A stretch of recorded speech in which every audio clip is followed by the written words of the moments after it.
Hi YouTube! We have arrived in Egypt. We're in Cairo today. No, we're not. We're in Saqqara today. Is that right? Saqqara, sorry. Giza. Never mind. We're in Giza at the Saqqara step pyramid. So good. Which you can see. I think you can see behind us. There. Yeah, there you go. So yeah, we come to check out this place, and I've seen pictures of it. It just does not do it justice. No, it's so much bigger in person. It's insane. Amazing. So I'll try and capture that on video, but I don't know if we get the scale of it. So we're just gonna pop inside and see what's going on. Yeah.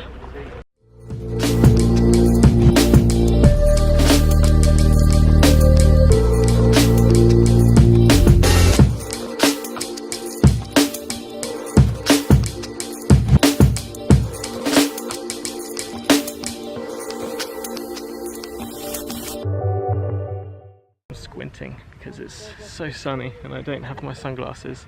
Okay, here I can do this. Perfect. Right, so behind us you got the step pyramid, which we learnt is actually a tomb, and there was King Tutsi. Zutsu. Yeah, King Zutsu was of the 3rd dynasty. Was buried here, 28 meters below the actual pyramid, and all this is kind of... It was originally only built as 2 levels, and then they later added the extra 4. Over time, yeah. But yeah, this thing is pretty huge. It's humongous.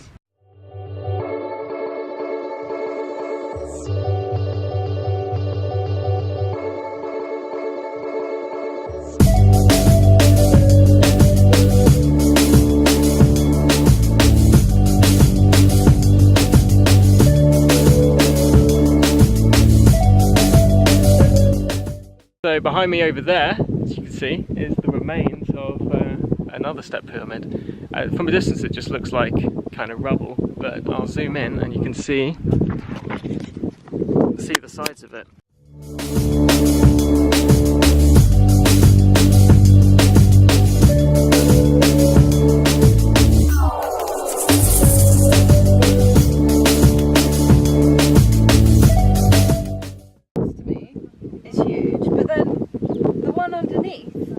Double the size, triple the size. All the size? How the hell? So where we're walking now was where there was like a procession of the king would come through here and be blessed by... He would be carried on a chair. Yeah. With wood and gold. How it should be done. And his name was inscribed on the chair. And yeah, he'd be blessed by like the high priests and everything on either side of this walkway. So thousands of years ago, we are walking in the footsteps of kings. It's basically Dan's fantasy. Where are we, Dan? We're just about to go into a tomb of Kajimni. Tomb of Kajimni. We can't do any photos and videos inside. Okay.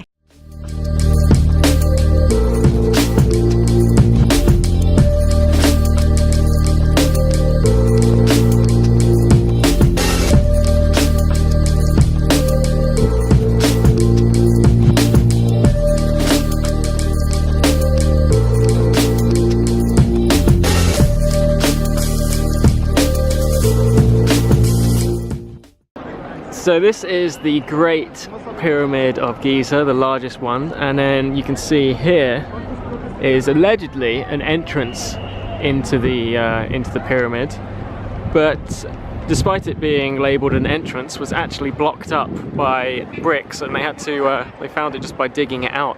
And I don't know if you can see the supporting stones there, but they are absolutely huge. These stones are bigger than a person, easily.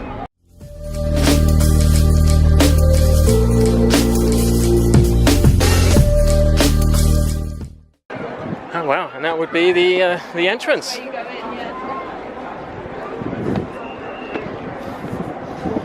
can't go up to the doors. No? So actually walking on the Great Pyramid of Egypt. So this is one of the ancient wonders of the world. I think it might be the last one standing. You can climb up a small portion of it. You can go inside, but the rooms are all emptied. They're completely bare because they've taken everything out to put them into the museums. But the sizes of these rocks are just insane. I've already pointed out the entrance that was blocked up and yes. bricked over. So there was a convenient entrance that was blocked up, bricked over, and then some Egyptian much later on built another entrance and made a hole into the pyramid, and that's where they discovered what's inside. But it's strange to me, to be honest. I mean, them building this in 20 years. 2 million blocks, 20 years. With the size of these blocks. And what we'll do is we'll put the maths up on the screen now so that you can see how improbable it is that this was made in 20 years. It's insane. It's absolutely incredible.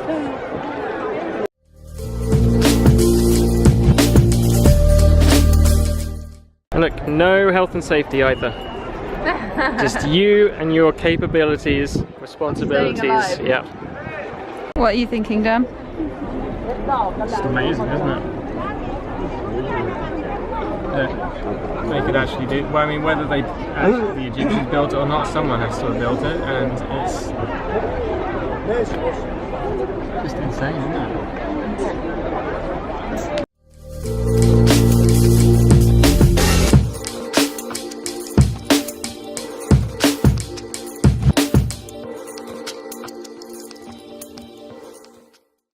So behind me is the second pyramid of Giza, the middle one. And if you look in pictures, they look, the biggest one is obviously the bigger one by far, but the second one is not far behind. But that's a trick, because the dude that built this one built it on higher ground, so he cheated a little bit. So it's actually like significantly smaller.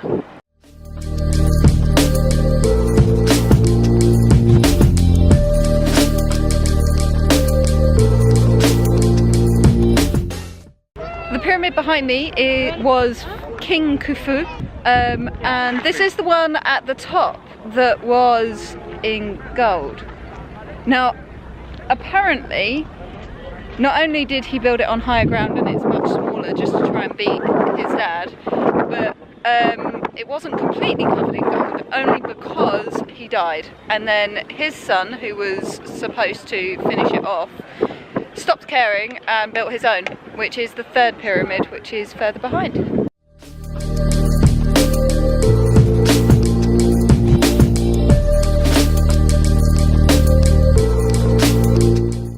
So this is the corner of Khufu's pyramid, and just look at the size of these blocks. Absolutely insane.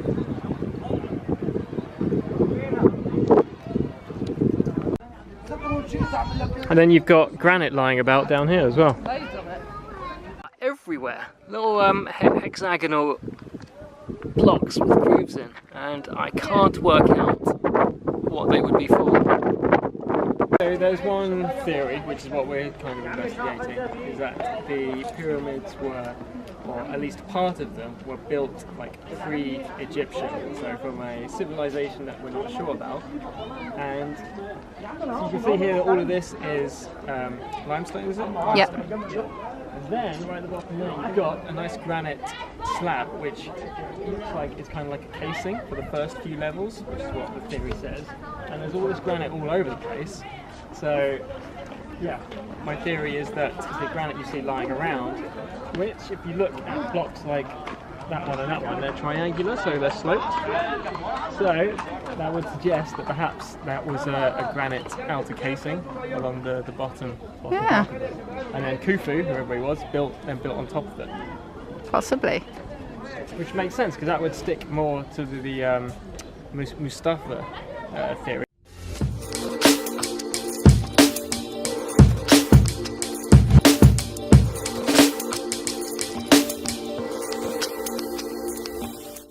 Again, yeah, looking at this one, you see the granite block is Protruding between. yeah, stuck right in it. So it just goes to show that the granite is indeed from these lower levels. Yeah, I mean, look at the workmanship in that. Look how close that cut is. I mean, yeah, it's filled with rubble and stuff now, but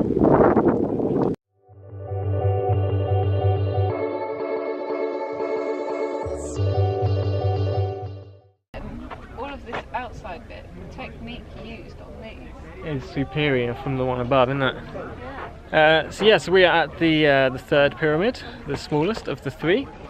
And when I saw pictures of this online, I literally did not believe it, because this like stonework you can see behind me, which is the first like 4 or 5 levels of the pyramid, is identical to some of the Inca stonework you got going on.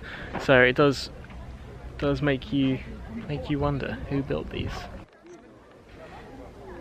So yeah, so here is the whole pyramid, and that's all your limestone up there, and then at the bottom, again similar to the other pyramid but this is more intact, you have the outer layer of like granite as like a casing. But if you look at these notches that come out of the stone, that's what is the dead giveaway with the similarities between the Incas.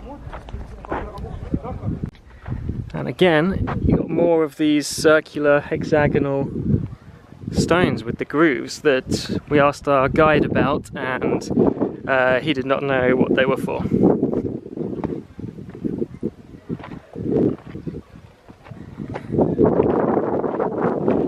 So there we go. So yeah, you can see that the granite is just one level, is a casing.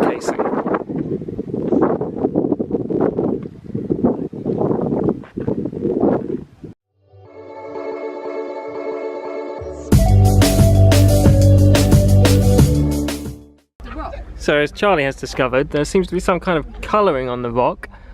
Definitely like a layer on the top that's intentional. I'm not sure if it's like from rust from something, or if it's intentionally put there, but there's more under here. Yeah, I see. And you can see it's like underneath a layer of rock sediment that's gone on top.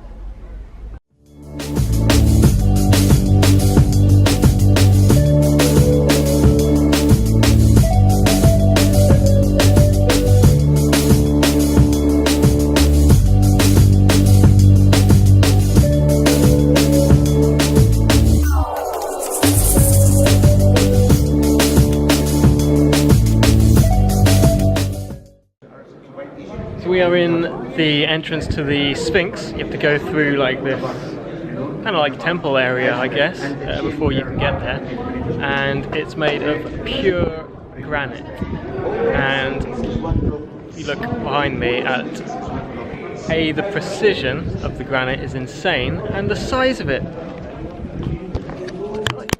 These are solid pieces of granite, one block.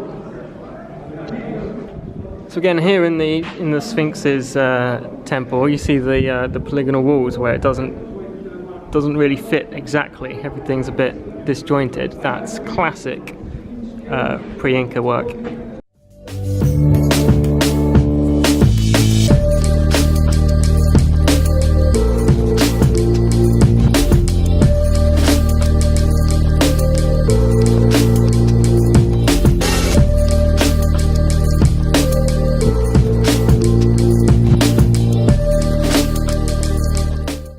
So as you can see here, this is the side view of the Sphinx's head, and there's that strange thing underneath the ear that I'm just going to try and zoom in on.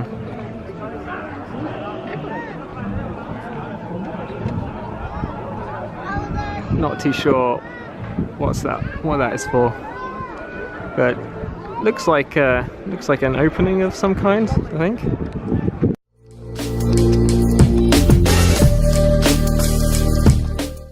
So one of the main bodies of evidence that's used to suggest that the Sphinx is much, much older than what people think is because all the way along here you'll see the sides of the Sphinx, of the enclosure, are like destroyed by water erosion, and it said that the amount of water needed was not around at the time of the Sphinx, and was actually like 30,000 years ago when this area was drenched in rain and flooded. From behind the Sphinx you can actually see the hatch that's on the top of the head, which leads down to a long shaft.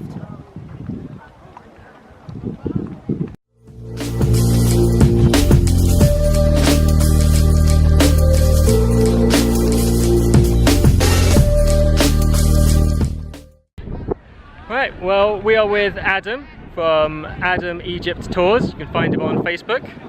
Check him out. Yeah, great. we've done Absolutely awesome. all 3 pyramids, the Sphinx, Saqqara. yes, Saqqara, which I wasn't that interested in when I got here, but tried to tell him he should Adam, have been Adam interested. recommended it, and yeah, definitely do Saqqara. Definitely. And there's some tombs. I forget all the names because there's been a lot of Egypt. Kejimni. Yeah, the TT. Kejimni. We also went via TT tour. TT. Yeah. At And, Saqqara. yeah, and we just we went here at the via a Sphinx. papyrus museum, which actually was very worth it, we felt. Yeah, Very interesting how they make it. And very simple as well. Yeah, so simple. And we got our own piece of papyrus, which was nice. So yeah, so if you're thinking of coming to Egypt, before you go, hop onto Facebook and type in Adam Egypt Tours and sort yourself out. It's so much easier with a guide. Definitely. No fuss about taxis You should or come here. anything Yeah. else. It's Welcome awesome. to Egypt.